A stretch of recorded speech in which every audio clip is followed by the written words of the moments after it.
Haha, welcome to my YouTube channel on Blast, where being on Blast isn't necessarily a bad thing, but it certainly isn't a good thing.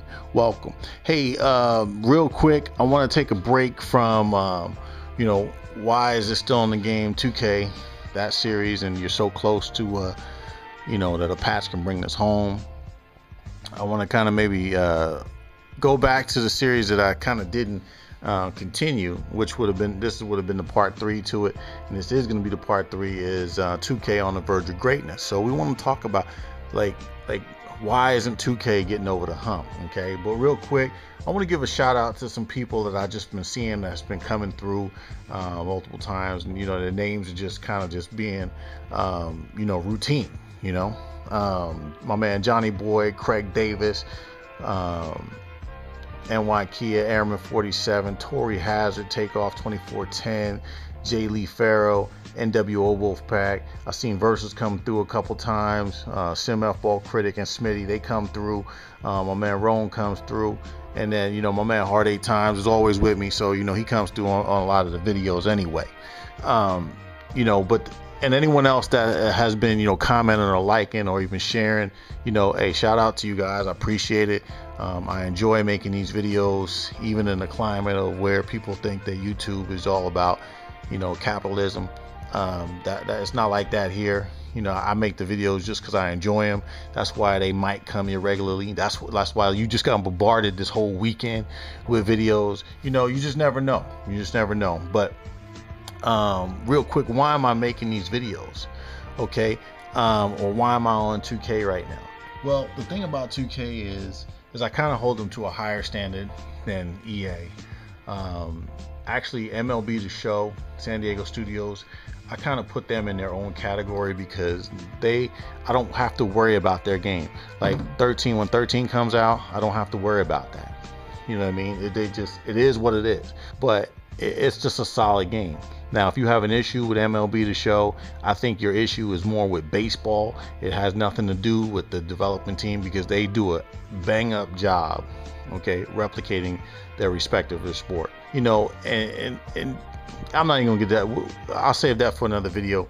But with 2K, if they would have stayed on their same schedule, okay, see, I say EA, where EA is right now, that's where 2K would have been in 2008, okay. And how I come up with that is all of the sports that they used to have. They had college basketball, they had hockey, they had baseball, they had football, okay. They all, and the basketball, of course, they all would compete against each other. All of those teams, all those development teams would compete against each other, and they would thrive off each other. That's why EA was so irrelevant to them, and that's why they were light years ahead of EA. That's why EA is like, damn, these boys is on us. So, they did what they had to do and bought the license to, put cooler jets. And then, and like I said in the other two, 2K on the verge of greatness is, 2K also, that was a big stumbling block for them. When EA did that, and they tripped over their own shoes. They started re-questioning a lot of their decision making, which was just poor. And so 2K just never recovered from that. And I blame 2K for just not being strong and confident and believing in their product, and their dev team was hot. Their dev team is still hot. It's just, I feel like there's just reins. They just put reins on their dev team. You know what I mean? I mean, here's the deal. And this is what's kind of scary, is people still talk about NBA Live coming out. Like, why would you continue to talk about Live coming out if 2K has just been dominating in the basketball game? Well, I'll tell you why. Is because 2K has left so many holes in their basketball product. They've left so many holes and so many doors open for another company to come in and just do what we ask, which is get the gameplay airtight. If somebody comes in and tightens up the gameplay, all of this shoe creators and all this other, Jay-Z and all that fluff, okay, and I'm being very nice, all of this other, VC currency. I mean, don't get me wrong, this stuff is all great and gravy, but the gameplay, the core fundamental of the sport is being disrespected, or still being disrespected. Now, I will say this. 2K13, I've been playing the hell out of that game. Okay, I am not bashing this game. I'm just saying, here's a little swift kick in the butt. 2K, get on it, because the game shows so much potential. It shows so much potential, and as a matter of fact, this is the most that I've played of the 2K series since 2008 combined, because those other games were not playable to me. Kevin Garnett, not playable. Kobe, not playable. MJ, not playable. I know you guys are tripping, but MJ, not playable, and I'll tell you why. MJ and his friends, Bird and Magic 12, that wasn't playable, and the reason why is because the fast break was even in a worse state than it is now. And you can't have basketball in a worse state. I mean, you can't have the game in a worse state than it is now, because that's the core. Fast breaks is one of the key fundamentals of the sport. Bounce pass, the user control bounce pass. I'm probably the biggest advocate, if not the advocate, that wanted that in the game. Now, it was in their college game. I don't know why they wouldn't use that stuff. And shout out to Kenny B for showing that to me, because I really didn't get down with the college hoops that much, because I'm not much of a college dude. But why wouldn't they just port that over? That passing game over. Now, the passing game is still terrible. Okay, they still make terrible passes, but the fact that they added the user control bounce pass has definitely alleviated, some pressure for me on the passing game. So at least at some point, the bounce pass is very crisp. I will say that. Okay, so there are some glaring legacy issues that still occur, but there's also been issues that have arrived that are just blatantly disrespectful, which is the rebounding and the defense and the defensive position.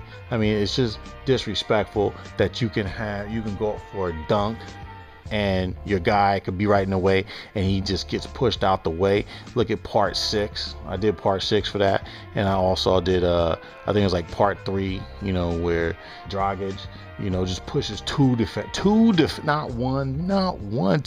defenders just as if they're not there. And Goran Dragic is not a big guy. He's a point guard for the Suns. Come on.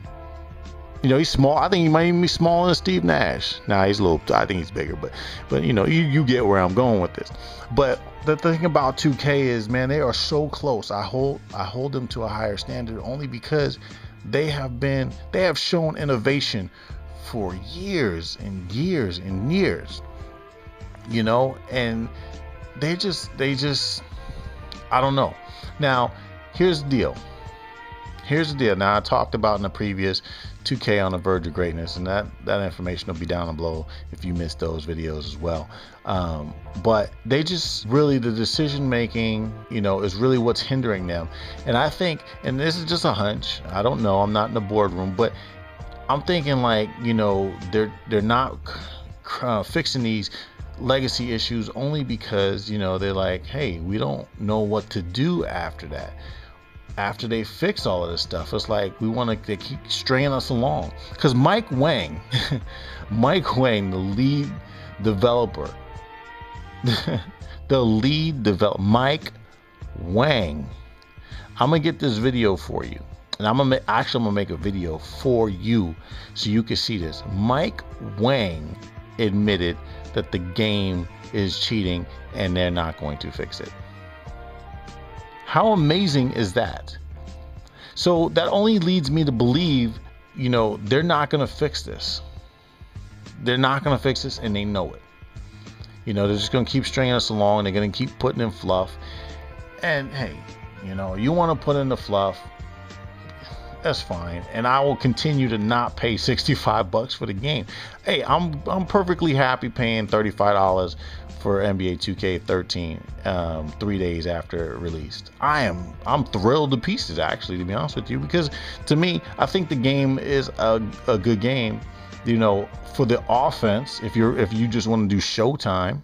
But there's some things you can do to the defense that does help a little bit. But blatant positioning, when it disrespects positioning, that's when you just realize that, you know, there's nothing you can do when you know your guy is clearly in the front, like, you know, like I did on part 6 of why is, you know, 2K is so close, or patch can fix this. So, you know, it is what it is. And you know, I'm gonna make some more 2K videos, and you know, just litter YouTube with that question, you know.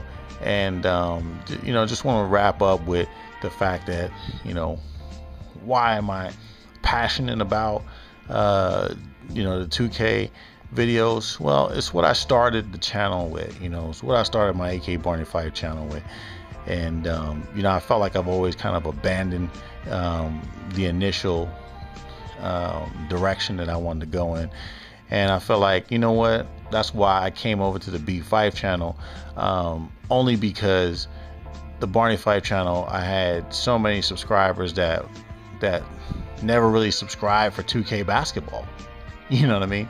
So, and you can't continue with a base of people that didn't subscribe for, you know, the videos that you're making. So that's why I wanted the B5 channel to just be really definitive as far as in what videos I wanted to make, and that's definitely more sports oriented videos, and, you know, with a few consumer awareness videos, and, you know, maybe just something else on the side. But the point is, the core group, you know, the core subscription base was to be you know, sport minded. So anyway, it's your boy B5. Hey, hope you guys continue to support the series.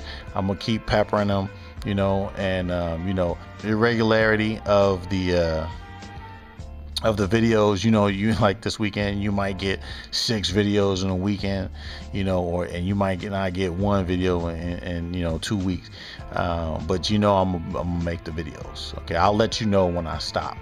So just keep checking the inbox if you're getting that, and thanks for the support. I'm out.